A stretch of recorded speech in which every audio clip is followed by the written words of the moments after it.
Salut tout le monde! Aujourd'hui, une vidéo que vous attendez tous avec impatience, je le sais, les achats manga du mois de janvier.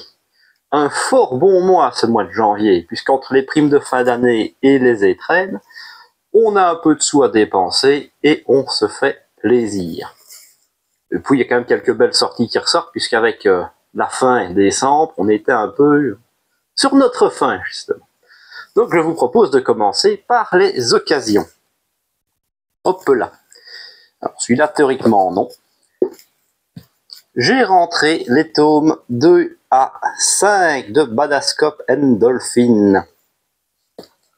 C'est une série que j'avais présentée dans les Mangathèques parce que j'ai un tome 1 que j'avais eu gratuit suite à une opération. Et je pense que j'avais dit que j'étais pas hyper emballé par la série, tout ça. Quelqu'un m'en a dit beaucoup de bien parmi vous. Et a dit non, vas-y, continue, va les chercher. Je dis ok. J'ai un peu regardé, je me disais que ça devait pas avoir une grosse cote, et en effet, ils m'ont pas coûté très très cher. Donc j'ai complété, j'ai trouvé l'intégrale et j'ai revendu le tome. Voilà, et puis c'est par l'auteur de Belzébuth que j'aime beaucoup. Donc ça me donnera l'occasion de découvrir cette petite série en 5 tomes, même si, voilà, ça a été arrêté parce que flop dans le Jump. Ensuite, tout récent, j'ai rentré les 2 premiers tomes de Gourmet Détective. Parce que j'aime beaucoup cette autrice, donc Akiko Higashimura, qui est l'autrice de Tokyo Tarareba Girl notamment. Donc déjà, j'aimerais bien faire son full set, parce que j'aime beaucoup ce qu'elle fait. Et puis, c'était à 1 euro pièce. Donc j'ai payé 2 € les deux, plus frais de port bien entendu. Mais je pouvais pas passer à côté. Et en plus, c'est un thème que j'aime beaucoup, ça parle de nourriture. Et là, donc, la première grosse enquête, sachant qu'il y a une petite histoire d'introduction, mais ça c'est classique dans les mangas, qui va nous raconter une enquête autour d'un assassinat, d'un empoisonnement, justement pendant un repas. Donc c'est plutôt sympathique à voir comment l'histoire va évoluer. Pour l'instant, je n'ai lu que le tome 1. En même temps, je les ai rentrés hier, m'excuserez. Pareil, pour compléter le full set de Masakazu Katsura, Z-Man. Donc je possède déjà évidemment l'intégrale de Z-Man, mais je n'avais pas ce petit one-shot. En fait, c'est une histoire, on va dire, d'introduction. C'est ce qui était avant que ça ne devienne une série. Donc c'est un petit peu vieilli, mais ça reste très bien. J'avais vraiment beaucoup aimé Z-Man à l'époque.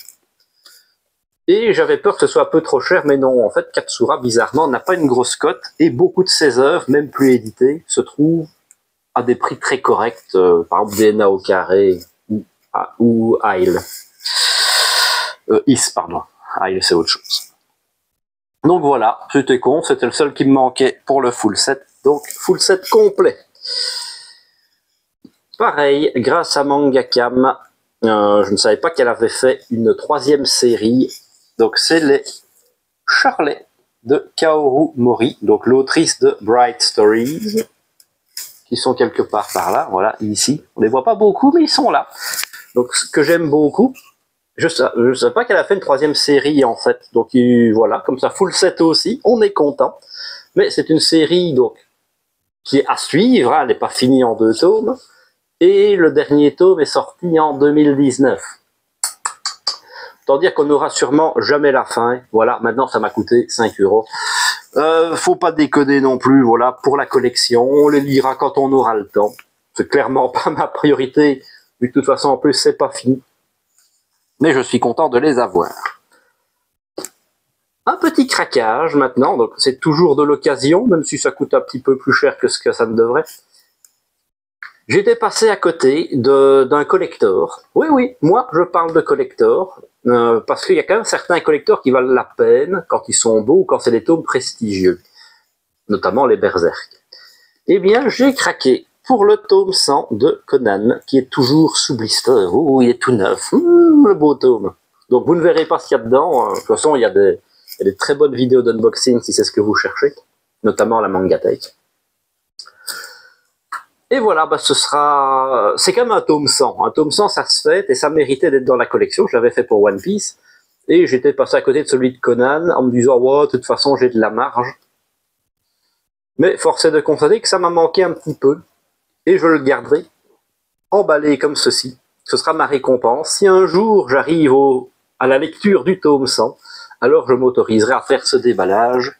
Mais en attendant, il restera bien au chaud dans son coffret. Hop là.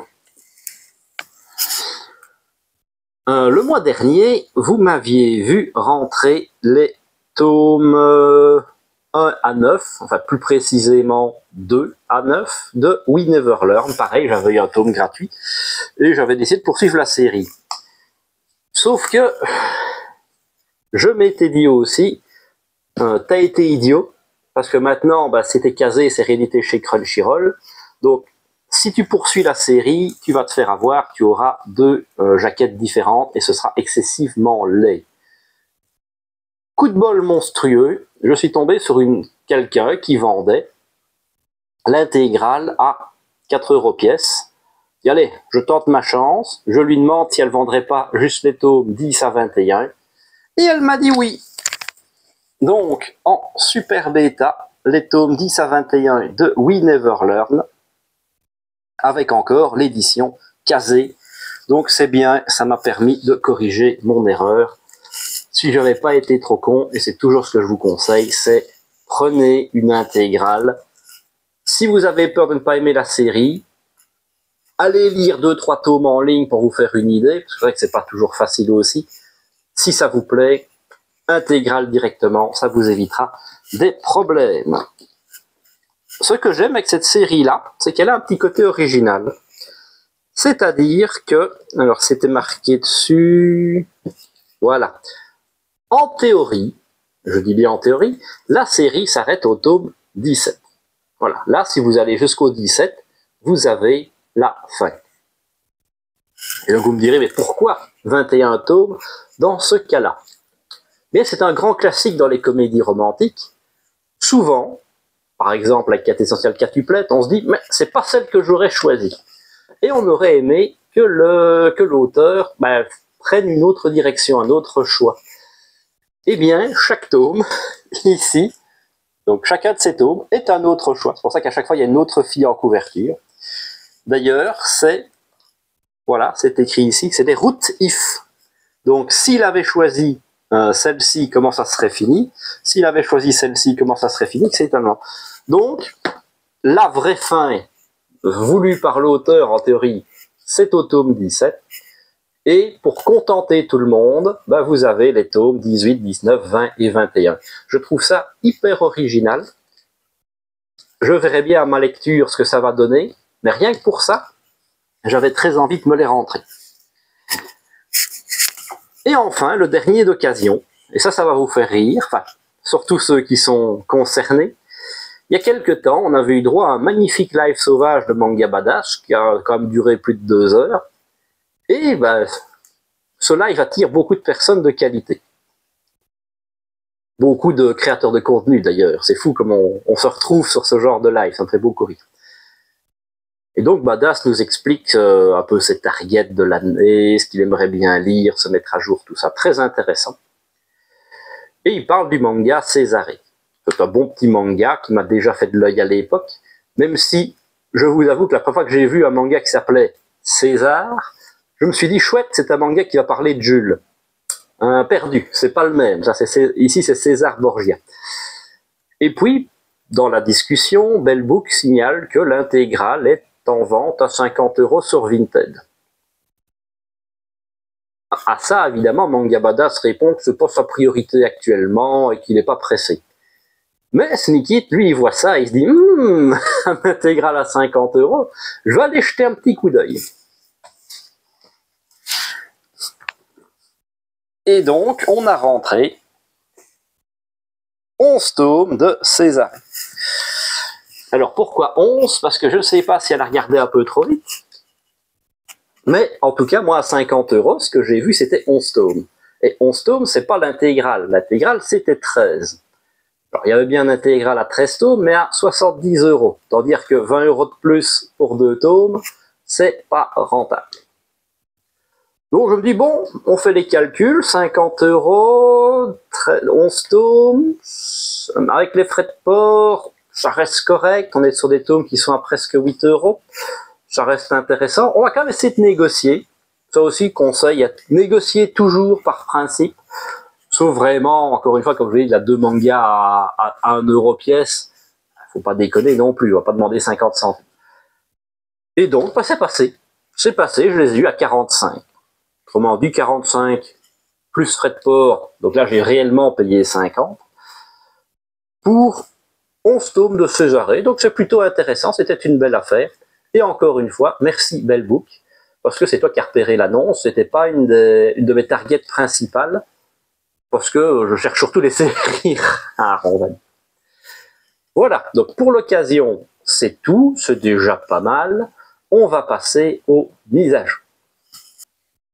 Donc, la première mise à jour, on va compléter le full set d'Akira Toriyama avec le manga Kajika. Donc c'est un intégral, c'est une histoire courte. Pour la petite anecdote, j'ai commandé ce manga chez mon libraire il y a à peu près 8 mois. En même temps que beaucoup d'œuvres de Toriyama qui me manquaient, c'était un peu la période, quand le maître est décédé. Je me suis dit, c'est l'occasion quand même de terminer un peu les petites séries en stum. Et c'est la seule que je n'ai jamais eue. Je ne sais pas pourquoi. Je me suis dit, ça commence à faire long, 8 mois. Je vais aller un peu regarder sur le côté du marché de l'occasion. Des fois qu'on le trouvera à 1 ou 2 €, ça pourrait être intéressant. Et surprise, alors oui, on le trouve en occasion, mais à des 13, 15, 20 € pour un tome qui vaut 7 € à 9. Là, je vais payer 9. Donc c'est compliqué. Horreur! Y a-t-il quelque chose que je n'ai pas compris? Je vais voir sur la Fnac, qui est mon site de prix de référence, un en stock, juste un, déjà ça fait pas beaucoup. Mais bon, on va pas tortiller du cul, on va l'acheter et le rentrer. Donc voilà, j'ai rentré ça hier aussi, le dernier tome de Toriyama qui me manquait, Kajika. Si jamais, donc petit conseil, vous avez envie de full setter cet auteur-là et que vous ne l'avez pas encore, alors soit ça annonce une réédition en grand format, comme il y a eu pour Sandland, mais aucune info là-dessus, attention, soit ça annonce, et Glénat est quand même assez bon là-dessus, une rupture de stock, donc méfiez-vous, et si vous le voyez passer dans votre librairie d'occasion, peut-être foncez dessus avant qu'il ne soit trop tard. Alors, bien évidemment, j'ai acheté les tomes 1 à 11 de Césarée. C'est pour avoir l'intégrale, je vais pas rester avec 11 tomes. Donc, on a complété avec les tomes 12 et 13, et je me rends compte, là, en préparant la vidéo, que je suis fort triste, parce que la jaquette a changé. J'ai tout en édition Kyun, et celle-ci a été rééditée. Enfin, c'est aussi du Kyun, mais le logo est différent. Ça a tendance à m'énerver très très fort. Bon, bah tant pis, c'est une édition qui ira se planquer dans un fond de Mangatech parce que c'est pas joli d'exposer comme ça. Un autre full set que je complète enfin, on dirait il était temps, c'est celui de Keigo Shinzo avec l'auto-école du collège Moriyama. Une de ses toutes premières œuvres, la seule qui me manquait. Donc du Keigo Shinzo, une valeur sûre qu'on aime beaucoup. Ça fait plaisir d'avoir terminé le full set. Ensuite, un de mes gros coups de cœur de l'année, je pense que même en janvier, enfin quand on sera en décembre, il sera toujours sur mon podium de grosses lectures. Je pense que je vais faire une vidéo consacrée parce que c'est vraiment trop bon. J'ai complété l'Oxalis et l'or, donc avec les tomes 5, 6, 7 et 8 qu'il me manquait, ce qui m'a permis de faire la lecture de ce chef-d'œuvre. J'ai vraiment passé un excellent moment de lecture. Et si vous aimez le western, je ne peux que vous conseiller de foncer dessus. Idem avec les tomes 9 et 10 de Réimp qui m'ont permis de continuer ma lecture. Une œuvre très sympathique aussi, sur le milieu de l'édition. Par contre, une œuvre qui demande du temps. Un tome, c'est une bonne grosseur de lecture, si pas plus. Donc c'est pas sans rappeler Bakuman. D'ailleurs, il y a un lien, hein, on va pas se le cacher. Donc voilà, j'ai pu continuer. Maintenant, il me reste 2 tomes à lire et j'ai rattrapé la publication, sachant que le tome 15 sort le mois prochain. pareil, j'avais rentré en occasion le mois dernier, lu et adoré du Mouvement de la Terre. J'ai donc complété avec les tomes 4, 5, 6 et 7 de ce manga sur le Moyen-Âge et l'héliocentrisme, où ça se passe pas très bien pour les gens dedans. Et puis surtout, le tome 8 et dernier tour sortait ce mois-ci. Donc une lecture très intéressante, mais pas facile à lire. Faut pas s'attacher aux gens dans ce manga. Alors, une petite rentrée, mais vraiment coup de cœur, dans une vidéo manga que j'avais vue, ça m'avait très intéressé. Un petit one-shot, Le secret de Madoka. Donc c'est l'histoire d'un garçon, d'un jeune garçon qui aime tout ce qui est mignon, et qui a tendance à s'habiller en fille. Il aime le rose, il aime les plumes. C'est lui, hein, ça c'est le garçon. Et ben forcément, ça fait jaser. On a tendance à un peu l'embêter pour ça, malheureusement. Et quand il arrive dans sa nouvelle école, il se dit, bah là on me connaît pas, je vais faire genre, je suis un mec viril et tout ça. Évidemment, ça marche très peu. Et il va tomber sur une jeune fille qui est tout son inverse, puisque elle, c'est vraiment le garçon manqué. Une belle histoire. Un petit one-shot très sympathique à lire sur la tolérance, l'acceptation de soi et tout ça. Très sympathique, je vous le conseille, surtout que c'est pas très cher. Hein, voilà, un petit manga chez Akata. Hop, on va garder celui-là pour après. Un de mes objectifs, c'est Taiyu Matsumoto. Et je n'aime pas passer 10 ans à faire mes objectifs, surtout qu'il y a quand même pas mal encore d'œuvres qui me manquent, et que c'est en général des gros pavés qui coûtent un peu de pognon. Donc on a commencé à les rentrer tout doucement avec Number 5. Oh là là là là. Donc la réédition en 2 gros volumes, assez récente, hein, celle-là d'ailleurs, donc on est content. C'est une de ces œuvres qui m'intéressait le plus. Et l'ancienne édition coûte absolument un bras, même si théoriquement elle est de meilleure qualité, mais c'est compliqué de la trouver, donc on prend celle-là et on est content. Sur le même principe, je me suis dit qu'on allait aller chercher les ouvrages un peu plus rares, et il y avait les ouvrages du Louvre. Je m'attendais pas à ça. Donc moi j'ai un peu innocemment commandé à mon libraire ceux-là. Je m'attendais à un manga, un format manga, voire limite un deluxe. Regardez-moi ce beau bébé. Les Chats du Louvre de Taiyu Matsumoto. Et en 2 volumes, s'il vous plaît.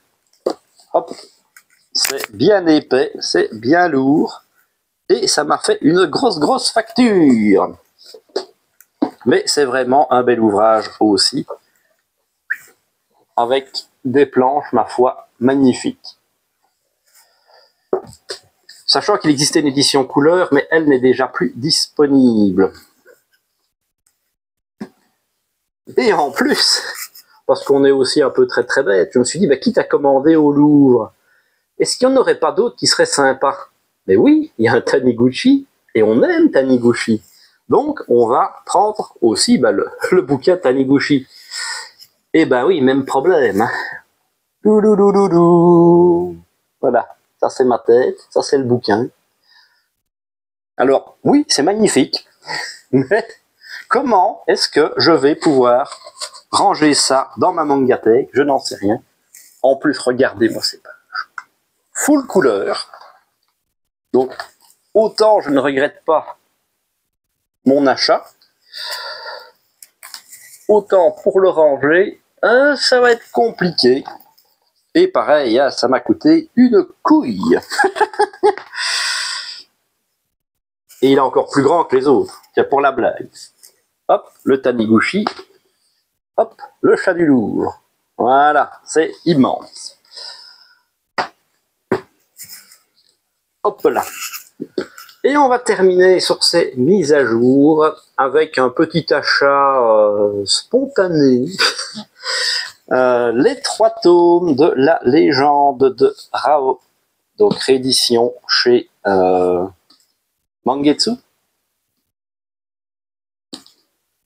Non, qu'est-ce que je dis? Non, chez Crunchyroll. C'est eux qui ont fait suite à la réédition de Kuto no Ken. Alors, pourquoi j'ai pris ça maintenant? Que je pourrais attendre très simplement.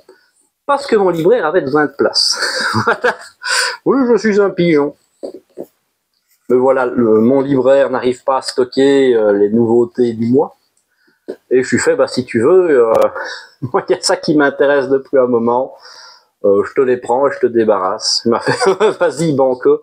Donc je suis reparti avec l'intégrale de la légende de Rao. Sachant que j'ai quand même pour but d'aller chercher les autres. Donc la légende de Toki, la légende de Rei, la légende de Julia. Et il me semble qu'il y en a encore un, la légende de Jagi. Donc ça fait quand même beaucoup de légendes. Je suis un grand fan de Tetsuhara. Ça, ce n'est pas du Tetsuhara, c'est dessiné par d'autres auteurs. Surtout le Julia, qui ressemble plus à du shoujo qu'à du Kuto no Ken. Mais voilà, c'est aussi l'occasion de poursuivre un petit peu la collection. Après tout, vous le savez, si vous êtes ici, on n'est pas collectionneur pour rien. Voilà, bon, on est déjà pas mal, on a déjà pris pas mal de temps, il va falloir peut-être accélérer un peu. Et je vous propose d'enchaîner sur les nouveautés du mois. Et donc un mois peut-être un peu plus calme que d'habitude en termes de nouveautés, avec pas mal de reports. Il y a beaucoup de séries qui m'intéressaient qui ont été reportées, notamment La couche est pleine, une nouveauté, ou bien le tome 19 de Yawara, pour ne citer que. Mais on va quand même passer donc aux nouveautés du mois. Chez Manabooks, le tome 11 de Villageois, level 999. Donc on approche sensiblement de la fin. Et on va voir comment ça va aller. Même si j'ai peut-être peur que ce soit un petit peu rushé, parce que là il manque 3 tomes. J'ai un peu de mal à voir ce que ça va donner. Je l'ai rentré hier, pas encore lu, mais ça ne saurait tarder parce que j'avais très envie de mettre la main dessus. C'est Losers, tome 2 chez Akata, donc qui raconte, je le rappelle, l'histoire de la création du premier magazine Seinen, avec notamment Lupin the Third, que vous connaissez peut-être sous le nom d'Edgar de la Cambriole. Chez Nobinobi, un régal avec ce tome 6 de Médaliste. On va y arriver. J'aime toujours autant ces petites histoires, c'est mignon, c'est choupi. Ça parle de patinage artistique, c'est pas le genre de truc qu'on a le plus souvent en manga de sport, même si moi j'en ai déjà 2. Donc c'est vraiment très chouette, le dessin est très joli. C'est encore une fois une série que je ne peux que vous conseiller. Chez Komiku, le tome 6 aussi de Mécamage d'esclaves à héros. Un manga de mecha. Donc, je dirais bien maintenant on a du Gundam pour se mettre sous la dent, mais le mecha c'est pas quelque chose qu'on a souvent. Je pense notamment à l'excellent Broken Blade qui a été arrêté de commercialisation. Donc avoir du mecha, ça fait toujours plaisir. Et celui-là est quand même plutôt sympathique dans son genre. Même si on a un rythme de publication excessivement lent, j'ai dû me mettre un petit peu dedans avant de récupérer ce tome-là. Chez Kurokawa, pas grand-chose non plus d'habitude. Le tome 12 de Goblin Slayer Year One. Toujours du Goblin Slayer, on en a à toutes les sauces, puisqu'on a quand même 3 spin-offs pour cette série de Dark Fantasy. Mais ça se laisse lire et c'est agréable. Et le tome 24 de En Scène, avec donc un manga de QV.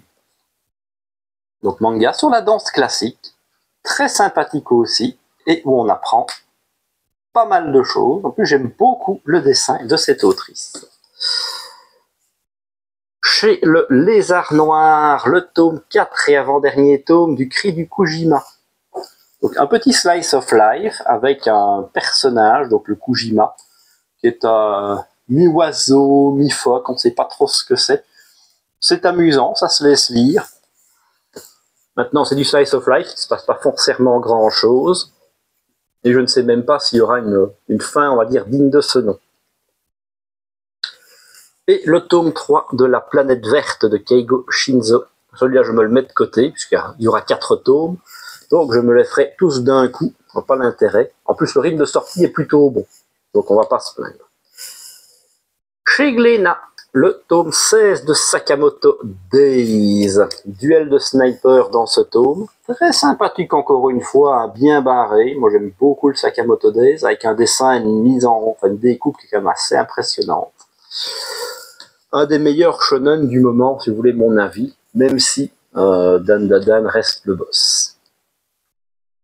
Un tome qu'on est content d'avoir, parce que ça fait presque un an qu'on n'en a pas eu, c'est le tome 2 de Red Flower, donc par Louis, Just Louis, le manga francophone. Et regardez-moi ça. Il y a quand même du très très haut niveau pour un manga français, c'est excellent. Et comme disait Sélection Manga, parce qu'il faut rendre à César ce qui est à César, c'est vrai que quand on y pense, il y a un petit côté Pocahontas qui se met en place, qui n'est pas pour me déplaire, c'est plutôt sympathique. J'ai passé un bon moment de lecture. Si on pouvait attendre un peu moins avant d'avoir le tome 3, ce serait parfait. Problème des mangas français, bien entendu. Le tome 15 de Manchuria Opium Squad. Putain, cette lumière. Encore un tome dur à lire. Difficile. C'est toujours intéressant à lire, mais c'est d'une violence assez impressionnante. Surtout quand on voit la couverture. Je ne spoilerai rien, mais pour ceux qui l'ont lu, ça picote. Et le tome 11 de Holy Land de Kujimori, toujours sympathique aussi. Et je trouve que l'histoire devient quand même pas mal intéressante. Le héros, bon, c'est toujours un peu une pleureuse, mais un peu moins quand même. Il commence enfin à assumer son côté bastonneur, ce qui n'est pas pour me déplaire. Chez Ototo, c'est rare le Ototo, il faut le savourer. Le tome 9 de Remonster, pas encore lu non plus, a rentré hier aussi. Donc c'est un isekai où plus le gars bouffe des trucs, plus il devient puissant. En gros, il gagne les skills de tout ce qu'il mange.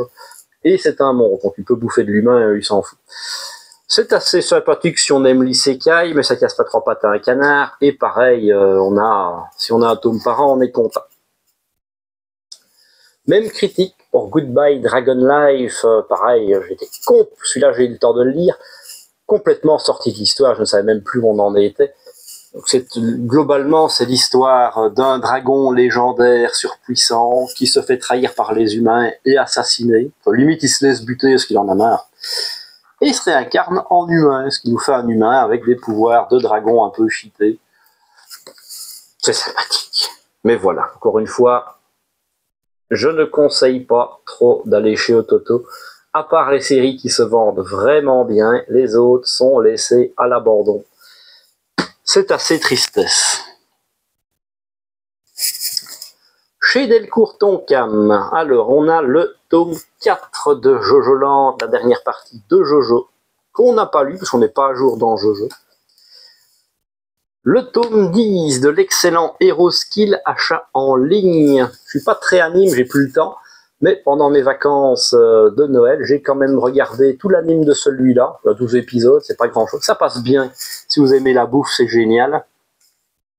Et ici, on est au bord de la mer, donc le thème c'est kraken, rôti et fruits de mer. Très sympa à lire. Une autre belle lecture, et celle-là, franchement pareil, rentrée hier, mais je l'ai dévorée, c'est, alors attention, on va refaire le titre en entier. The Adventure of Dai, The Hero Avan and the Dark Lord of Hellfire. Putain, ça s'invente pas.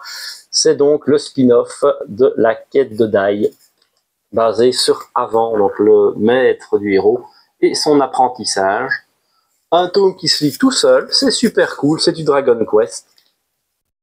Un vrai régal. Et on termine chez eux avec le tome 8 de Blue Box, manga sport et romance, qui est quand même beaucoup plus axé romance que sport. La preuve, dans ce tome, il n'y a pas un pet de sport, ce n'est que du romance, slice of life. Après, ça se laisse lire. Pour moi, c'est une bonne petite histoire. Il faudra juste que ça aille pas trop long. Le problème, c'est que c'est un manga du Jump et qu'ils aiment bien faire durer la sauce quand ils le peuvent. Donc celui-là se vend plutôt bien. Hop là.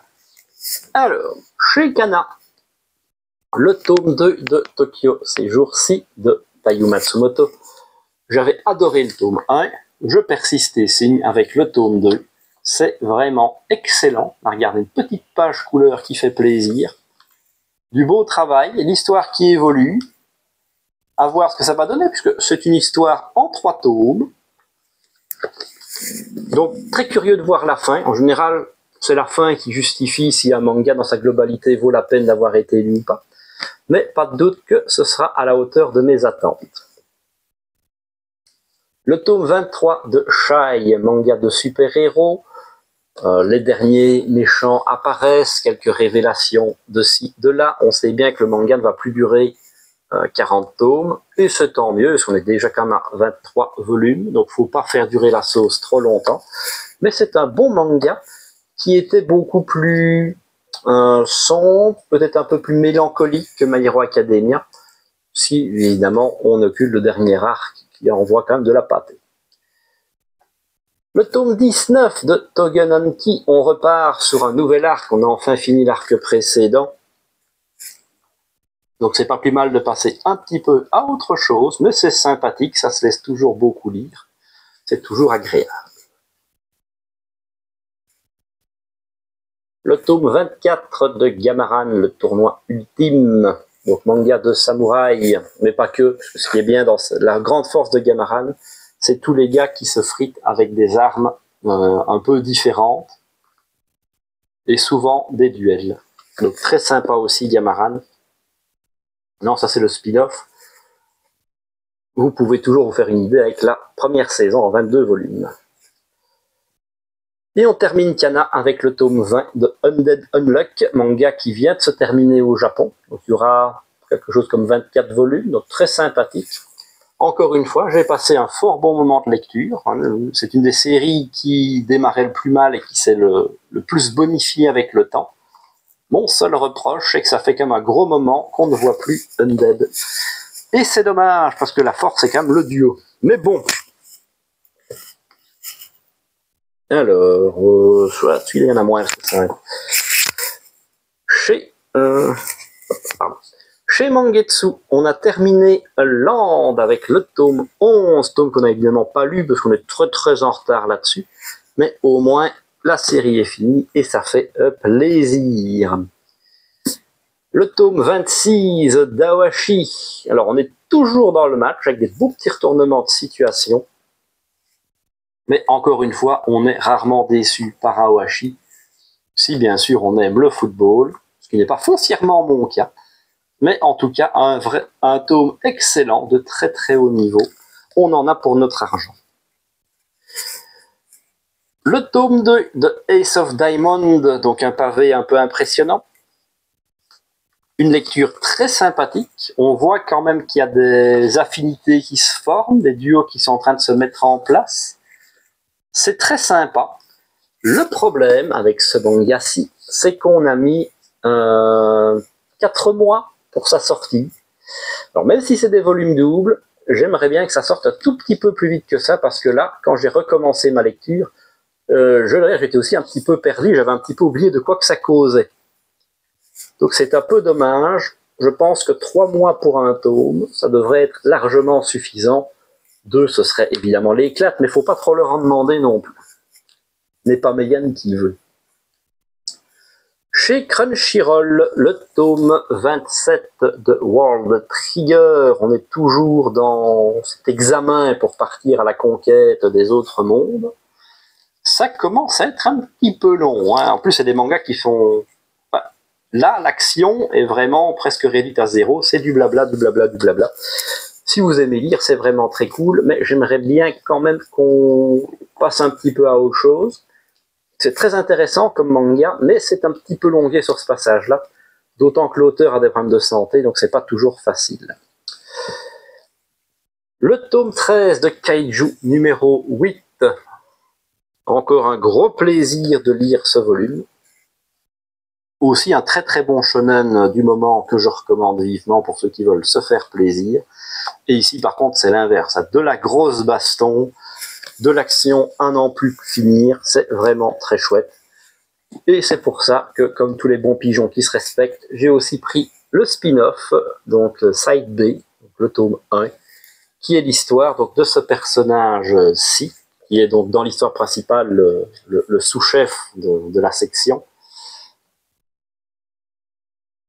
Et ce qui est sympathique, c'est que lui, c'est un personnage qui est résolument axé combat au corps à corps, dans un monde où on lui dit que la vie, c'est les gros flingues. Donc c'est quand même plutôt cool. C'est un bon petit spin-off. On sent que le dessin n'est pas le même, mais ça se laisse lire. Le tome 15 de Yakuza Réincarnation. Pareil, petit isekai sympathique, avec un dessin toujours original qui fait plaisir. Des petites révélations dans ce tome-là, et peut-être un peu un avant-goût du boss final, dirions. Le tome 8 de Chainsaw Man, tome que je n'ai toujours pas lu. Je suis toujours en train de me poser la question si je vais les continuer. Et je pense, il y a beaucoup de gens qui sont dans le même cas que moi, en fait. Plus j'entends parler les gens, que ce soit à la librairie, sur Internet, tout ça, plus les gens font « Ouais, la deuxième saison, c'est pas la même, quoi. » Voilà, à voir. Ah bon, changement d'éditeur, changement de magazine. C'est quand même triste. Pour moi, Fujimoto n'est aussi bon quand il fait des one-shots. C'est quand même ses œuvres les meilleures. Voilà, avis personnel. Le tome 8 de Mariage Toxine. On revoit une des anciennes prétendantes. Tiens, pour être intéressant. Et on relance une nouvelle mission avec une nouvelle fille, très sympathique. Ça se laisse lire, c'est aussi de la bonne bagarre. Hop là.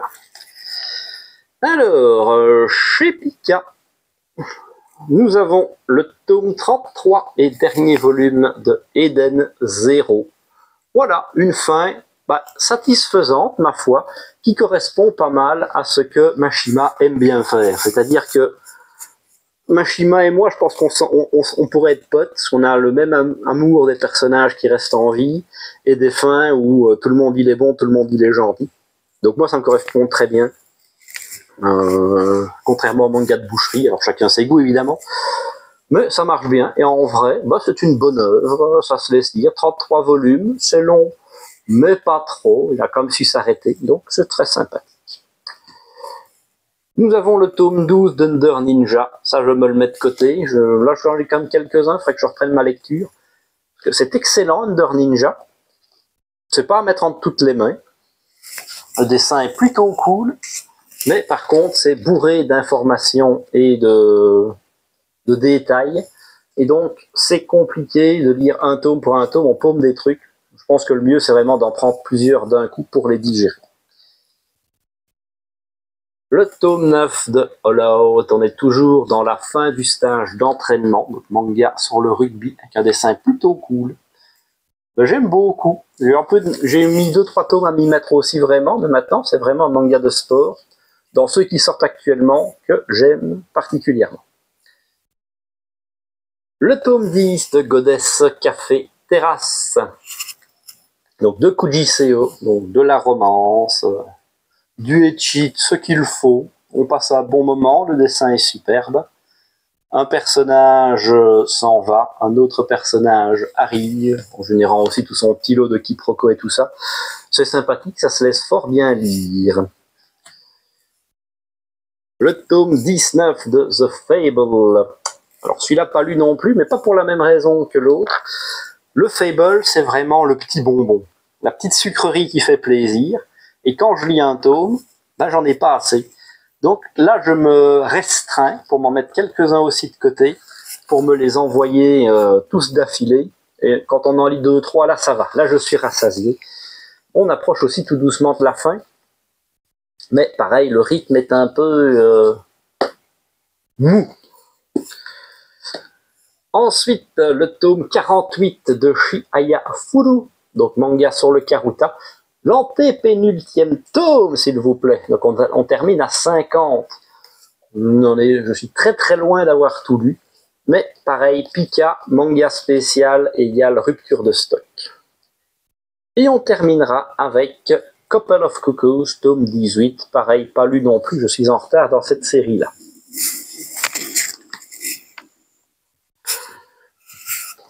On va passer chez Meian.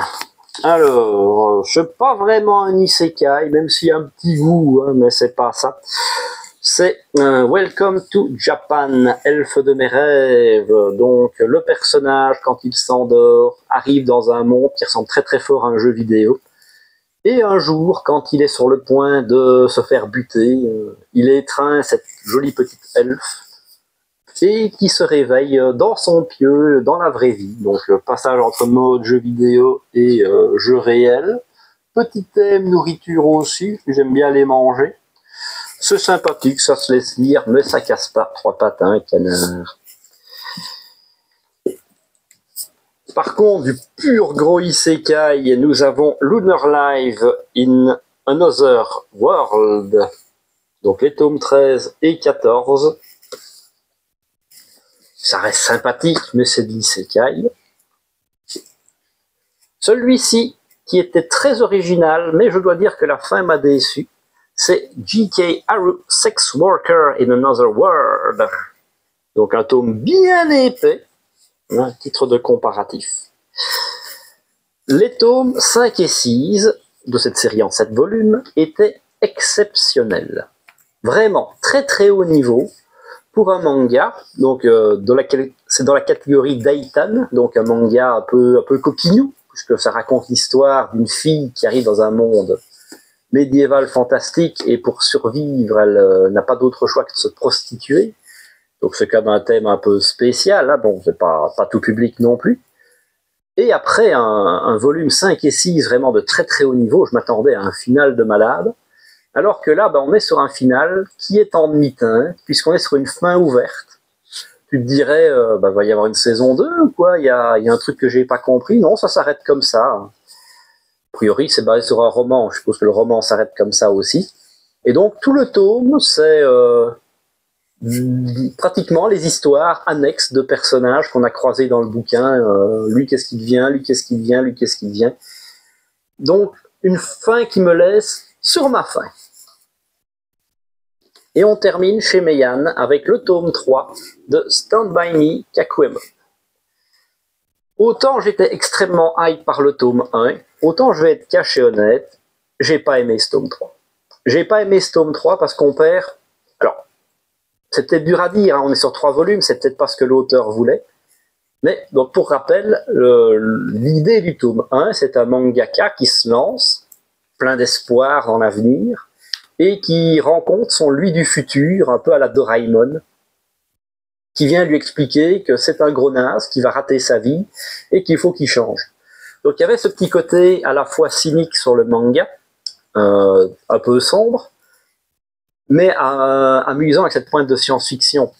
Or là, non seulement dans ce tome-là, donc ça, déjà dans le tome 2, le petit vieux, on le voit pratiquement plus. Ici, on le voit limite 2 pages en tout dans le bouquin. Donc ce concept-là a totalement disparu. Et on n'est plus que dans la dépression, le cynisme, avec des scènes assez difficiles aussi à lire. Voilà, le dessin par contre est toujours très très bien. Donc, ouais, en plus, je peux difficilement vous montrer des scènes. On va éviter les problèmes. Donc, moi vous savez, j'aime bien un peu les happy end. Je veux bien que l'auteur essaye de mettre son dégoût, que c'était qu'il montre que le monde du manga ne soit pas forcément tout le monde il est bon, tout le monde il est gentil comme Bakuman, mais là je pense sincèrement qu'il va beaucoup trop loin et que l'histoire n'a plus rien à voir avec ce que proposait le tome 1. Alors que le concept même, ne serait-ce que d'un voyage dans le temps, aurait pu permettre une résolution peut-être un peu plus heureuse. Moi je tourne autour du pot pour ne pas vous spoiler. Le deuxième problème que je tiens quand même à signaler, c'est que là, on a rattrapé la parution japonaise, qu'on est à 3 volumes sur 3. Or, le dernier volume, le volume 3, au Japon, est sorti en 2022. Autant dire que pour avoir une suite, ça pue du cul.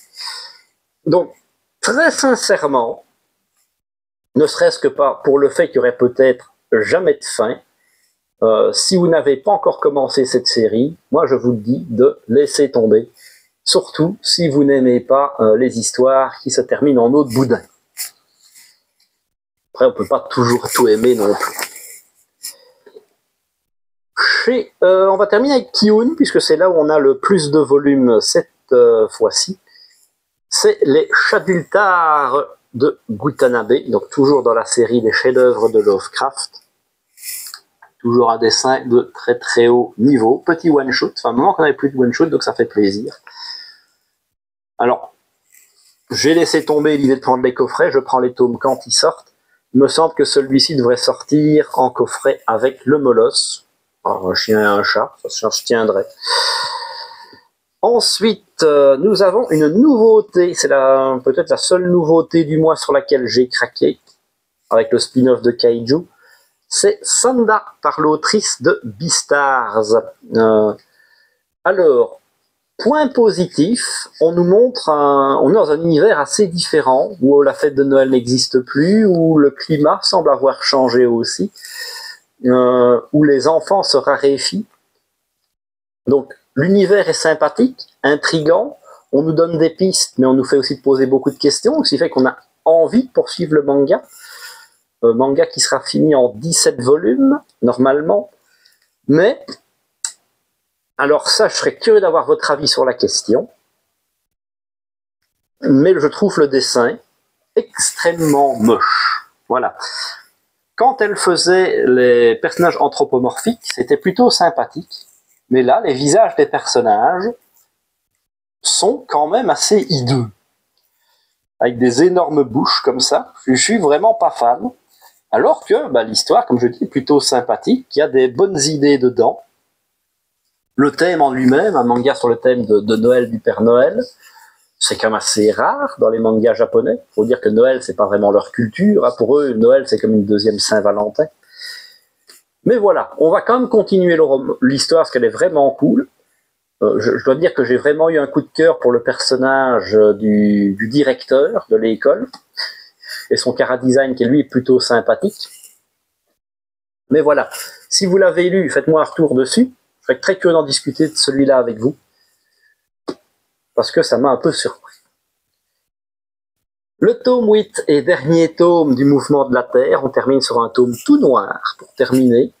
Et une fin qui est dans la continuité du reste de l'œuvre. Donc, pareil, ne vous attachez pas aux personnages, que ce manga est bien cruel, juste ce qu'il faut, et rappelle encore une fois que le Moyen-Âge, quand il était un peu cultivé, c'était pas forcément la bonne plante. Le tome 30, qui est aussi le dernier tome de Darwin's Game, donc une série qui se termine, qui était plutôt sympathique. Hop, on peut montrer des trucs un peu... Bon, je sais pas. Le problème, c'est que j'ai peur de spoiler aussi un peu. Oh, on va arrêter là. Ma foi, une fort bonne série. Ça démarre sur du Battle Royale et ça va complètement passer à autre chose, donc c'est vraiment cool. J'ai passé un bon moment de lecture. 30 tomes, c'est pas déconnant, ça se laisse lire. L'auteur n'a pas été trop dans la longueur, donc c'est plutôt appréciable. Et c'est une série que je recommanderais à tous ceux qui aiment bien ce genre-là, les trucs d'action, la bagarre. Très sympathique. Le tome 4 de Nine Peaks, peut-être le meilleur Furio du moment. Même si j'avoue que les Rokudenashi Blues me plaisent beaucoup, mais c'est quand même d'une autre époque. On est au tome 4, ça commence à prendre un peu d'ampleur. Et j'ai vraiment hâte de voir comment ça va évoluer, mais à chaque fois c'est un tome que j'ai tendance à lire Day One et je passe un excellent moment.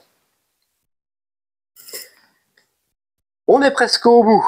On va continuer avec le tome 7 de Kami-sama School. Donc, petite histoire sympathique avec des jeunes enfants qui ont des adolescents plutôt, qui ont des pouvoirs et qui vont à l'école pour apprendre à devenir des dieux, des divinités. Il y a un petit cliffhanger sympa dans le tome 6 qu'on a résolu ici. Donc, sympathique, une bonne petite histoire. Et on termine, alors juste dans l'ordre où je les attrape, il n'y a pas de préférence non plus, avec le tome 6 de Kindergarten Wars. On termine, comment dire, l'arc de la fête de l'école, en tout cas l'arc où doivent aller chercher des armes, Et on commence justement la fête à proprement parler. C'est toujours bien barré, l'histoire passe bien, les personnages se développent de manière plutôt sympathique. C'est une lecture popcorn, sans prise de tête, on passe un excellent moment. Le dessin ne casse pas trois pattes à un canard, mais c'est juste ce qu'il faut. Passer un bon petit moment de lecture, un bon petit bonbon. C'est vraiment parfait, une petite série que j'aime beaucoup. Voilà, encore une fois la vidéo va être beaucoup trop longue, on est presque sur l'heure. Mais voilà, il faut ce qu'il faut. J'ai peut-être pas autant parlé de certains mangas que j'aurais voulu, j'espère ne pas vous avoir saoulé. En tout cas, c'est toujours ici, après presque une heure, je pense, de visionnage. Bravo à vous et merci du fond du cœur.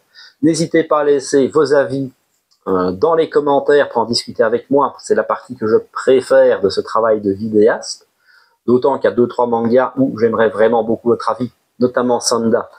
Si vous l'avez lu, n'hésitez pas aussi à lâcher le petit pouce bleu pour montrer que vous avez apprécié mon humble travail et à vous abonner pour ne pas manquer les prochaines vidéos. Et moi je vous dis à la prochaine!